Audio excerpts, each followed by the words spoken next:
ఎర్రకోట వద్ద పేలుడు కేసులో మరో ట్విస్ట్ బయటకొచ్చింది. ఘటనా స్థలంలో 3 బుల్లెట్లు దొరకడంతో మరో మిస్టరీకి దారితీసింది. వాటిని స్వాధీనం చేసుకున్న పోలీసులు అసలు అవి అక్కడికి ఎలా వచ్చాయన్న కోణంలో దర్యాప్తు చేపట్టారు. తోటాలు కనిపించిన ప్రాంతంలో తుపాకీ దొరకకపోవడంతో మరిన్ని సందేహాలు వ్యక్తమవుతున్నాయి.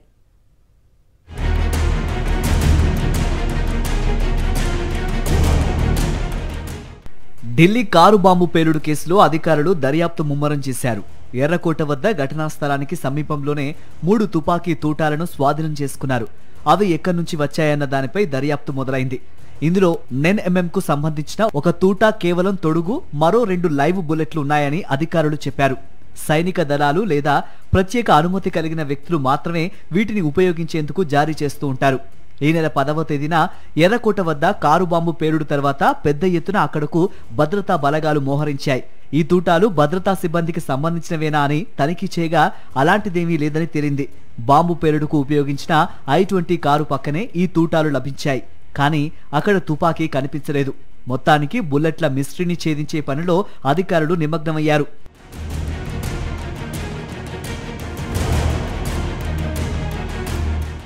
పేలుడు ఎలా జరిగిందో గుర్తించడానికి సీన్ రీకన్స్ట్రక్షన్ కు సిద్ధమవుతున్నారు. నిందితుడు ఉమర్ నబీ హర్యానాలోని ఫరీదాబాద్ నుంచి బయలుదేరాడు. నూహు పట్టణంలో తలదాచుకున్నాడు. తర్వాత ఢిల్లీకి చేరుకుని ఒక చోట టీ తాగాడు. ఎర్రకోట వద్ద కారు బాంబు పేలుడుకు పాల్పడి తాను కూడా మరణించాడు. ఈ మొత్తం మార్గంలో సీన్ రీకన్స్ట్రక్షన్ చేయబోతున్నారు.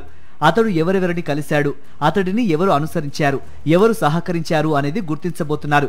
నిందితులైన ముజిమ్మిల్, షహీన్లు హవాలా మార్గంలో డబ్బులు స్వీకరించినట్లు తెలుస్తోంది. విదేశాల్లో ఉన్న హ్యాండర్ల నుంచి వారికి 20 లక్షలు అందినట్లు అధికారులు అనుమానిస్తున్నారు. ఆ సొమ్ముతో మొత్తం 3 నిందితులు పేలుడు పదార్థాలు సమకూర్చుకున్నట్లు అంచనా వేస్తున్నారు. బాంబును తయారు చేయడానికి ట్రైఎసిటోన్ ట్రైపెరాక్సైడ్ ఉపయోగించినట్లు నిపుణులు అనుమానిస్తున్నారు.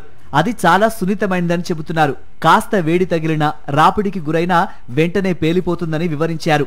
మరోవైపు అల్ఫలా యూనివర్సిటీలో ఆధారాల కోసం అన్వేషణ కొనసాగుతూనే ఉంది. అరెస్టైన డాక్టర్లతో సంబంధాలున్న వారిని ప్రశ్నిస్తున్నారు. ఉమర్, ముజిమ్మిల్, షహీన్తో సన్నిహిత సంబంధాలున్న పలువురు వ్యక్తులు యూనివర్సిటీ క్యాంపస్ నుంచి హఠాత్తుగా కనిపించకుండా పోవటం మరిన్ని అనుమానాలకు తావిస్తోంది.